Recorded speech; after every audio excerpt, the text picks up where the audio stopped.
શરબત તો તમે ઘણા બધા પીધા હશે, પરંતુ એકવાર આ શરબત બનાવીને જરૂર પીજો. મારે તમને કહેવાની જરૂર નહીં પડે કે બીજા બધા જ શરબત આ શરબતની સામે ફીકા લાગશે. તો આવું ટેસ્ટી, હેલ્ધી અને અંદરથી એકદમ ઠંડક આપે તેવું, અને એમાં પણ બળબડતી ગરમીની અંદર જો આ શરબત તમે પીશો અને પીવડાવશો તો લગભગ હર વ્યક્તિ તમારા આ શરબતના દીવાના થઈ જશે. તો ચલો આવું ટેસ્ટી શરબત બનાવવાની શરૂઆત કરીએ. તો જેમના માટે મેં અહીંયા 5 નંગ જેટલા નાગરવેલના પાન લીધા છે. આ તમને પાનવાળાની દુકાને પણ મળી જાય તે પાન જ છે, કોઈ બીજી વેરાયટીના પાન નથી. અને આ પાનને અત્યારે આપણે ધોઈને લીધા છે, જે સાઈડ ઉપર રાખી દઈશું. તો હવે આપણે અહીંયા 1 કપ જેટલી સાકર ઉમેરીશું. સાકરનો સ્વભાવ ખૂબ જ ઠંડો હોય છે, તો ગરમીની સિઝનમાં ખાંડ કરતાં સાકરનો ઉપયોગ વધારે કરવાથી પેટની ગરમી દૂર થશે અને નેચરલ તમને ઠંડક મળશે. તમે અહીંયા ખાંડનો ઉપયોગ પણ કરી શકો છો. તો હવે આપણે અહીંયા 2 ચમચી જેટલી વરિયાળી લઈશું. મેં અહીંયા લખનવી વરિયાળી લીધી છે. તમારી પાસે જે અવેલેબલ હોય તે વરિયાળી લઈ શકો છો, અને વરિયાળી પણ સ્વભાવમાં ખૂબ જ ઠંડી હોય છે, તો જરૂર ઉપયોગ કરજો. હવે અહીંયા 6 નંગ જેટલી લીલી એલચી ઉમેરીશું. એલચી પણ ખૂબ જ ઠંડક આપે છે.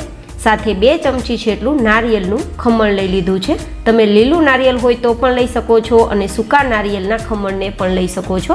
લગભગ 2 ચમચી જેટલું, જેથી એકદમ સારો ટેસ્ટ આપશે. અને 2 ચમચી જેટલા સૂકા ગુલાબની પંખુડી લઉં છું. તમારી પાસે જો ગુલકંદ હોય તો 2 ચમચી જેટલો ગુલકંદ પણ લઈ શકો છો, અને ગુલકંદ કે ગુલાબ ના હોય તો સ્કીપ કરી શકો છો. હવે આપણે બધી જ વસ્તુને બરાબર ગ્રાઇન્ડ કરી અને એક પાવડર તૈયાર કરી લઈશું.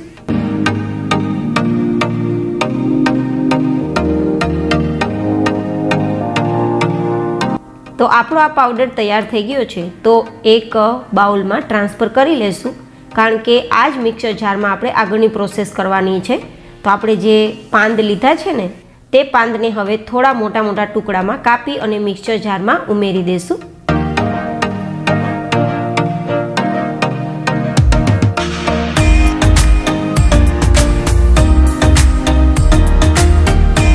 અને અહીંયા સારા કલર માટે 2 આઈસ ક્યુબ એડ કરું છું. તમે અહીંયા ઠંડુ પાણી પણ ઉમેરી શકો છો.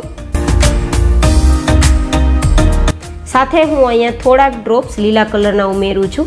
જો કે કલર નાખવો ઓપ્શનલ છે, પરંતુ વધારે સારા એટ્રેક્ટિવ કલર માટે હું ઉમેરી રહી છું.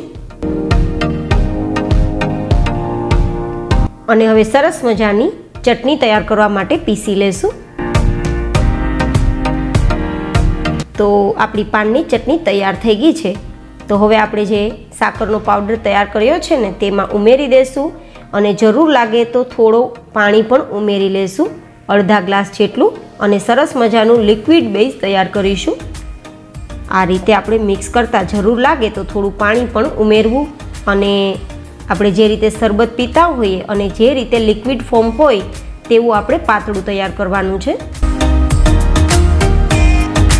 હવે આપણા તૈયાર થયેલા આ શરબતને આપણે ગેસ ફ્લેમ પર મૂકવાની જરૂર નથી, સીધું જ આપણે સ્ટોર કરવાના છીએ. તો હું અહીંયા 2 રીત તમને બતાવું છું. પહેલી રીત છે કે જેમાં આપણે બરફ જમાવીએ તે ટ્રે લેવાની, અને તે ટ્રેમાં તમારે આ જે લિક્વિડ તૈયાર કર્યું છે તે ભરી દેવાનું. હું માત્ર તમને બતાવવા માટે 4 જ ખાના ભરું છું. આ રીતે ટ્રેમાં જમાવી અને પછી જો તમે ફ્રીઝરમાં સ્ટોર કરીને સાચવશો તો આ જે બરફના ટુકડા થયેલું શરબત છે તે તમે 1 મહિના સુધી સ્ટોર કરી શકશો, અને એની ટાઈમ શરબત બનાવીને પી શકશો.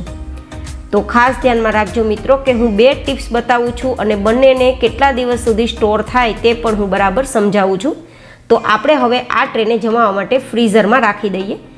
અને હા, જો ટ્રેમાં તમારે ન જમાવવું હોય તો આ રીતે કોઈપણ પ્રકારના એર ટાઈટ કન્ટેનરમાં તમારે લિક્વિડ બેઝ ભરી લેવાનું, અને આ કન્ટેનરને તમારે ફ્રીઝમાં રાખી દેવાનું. અને આ વસ્તુ માત્ર 10 દિવસ માટે તમે ઉપયોગમાં લઈ શકશો, અને એ પણ ફ્રીઝમાં રાખીને 10 દિવસ માટે જ ઉપયોગમાં લઈ શકશો. તો ખાસ આ બંને ટિપ્સ મેં તમને બતાવેલી છે. બંનેમાંથી કોઈ પણ મેથડ તમે અપનાવી શકો છો અને આ શરબતને સાચવી શકો છો. તો હવે આપણે આ વસ્તુને ફ્રીઝમાં રાખી દઈશું. હવે આપણી બરફનો ટુકડો છે તે જામી ગયો છે. તો આ રીતે હું તમને કાઢીને બતાવું તો સરસ મજાનો ટુકડો તૈયાર થઈ ગયો છે. આને તમે બોક્સમાં પેક કરી ફ્રીઝરમાં રાખી 1 મહિના સુધી ઉપયોગમાં લઈ શકો છો. હવે આપણે આ શરબતને કઈ રીતે તૈયાર કરવું એ પણ જોઈ લઈએ। તો જો તમે બરફના ટુકડા બનાવીને પછી શરબત બનાવવા માંગતા હોય તો જેટલા ગ્લાસ શરબત બનાવવું હોય એટલા તમારે બરફના ટુકડા એડ કરવા, મતલબ આ શરબતના ટુકડા તૈયાર કર્યા છે ને તે એડ કરવા। તો 2 ગ્લાસ શરબત તૈયાર કરવું હોય તો 2 તમારે ટુકડા ઉમેરવા। પરંતુ જો તમે શરબતના ટુકડા તૈયાર ના કર્યા હોય અને આ રીતે લિક્વિડ રાખ્યું હોય અને શરબત બનાવવું હોય તો તમારે જેટલા ગ્લાસ શરબત બનાવવું હોય તેને અકોર્ડિંગ 2 ચમચી, એટલે કે 2 ગ્લાસ જેટલું શરબત બનાવવું હોય તો 4 ચમચી જેટલું તમારે લિક્વિડ શરબત ઉમેરવું। તો મેં અહીંયા 2 આઈસ ક્યુબ અને 4 ચમચી જેટલું લિક્વિડ શરબત ઉમેર્યું છે, કારણ કે હું કુલ ટોટલ 4 ગ્લાસ જેટલું શરબત બનાવી રહી છું। અને હવે સાદું ઠંડુ દૂધ 4 ગ્લાસ જેટલું હું ઉમેરું છું। મેં અહીંયા દૂધમાં બનાવ્યું છે, તમે પાણીમાં પણ આ જ પ્રોસેસથી તૈયાર કરી શકો છો તમારું શરબત। હવે અહીંયા બ્લેન્ડરથી અથવા મિક્સર જારથી તમે મિક્સ કરી શકો છો।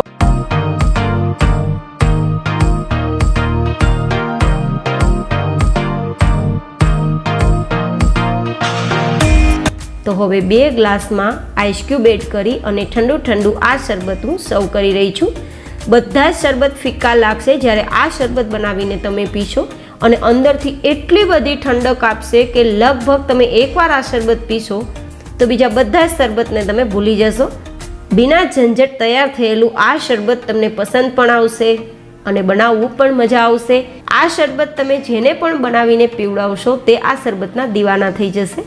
બહુ જલ્દી મળીશું એક નવી જ રેસીપી સાથે। ત્યાં સુધી હંમેશા ખુશ રહો, હસતા રહો। Take care and bye bye.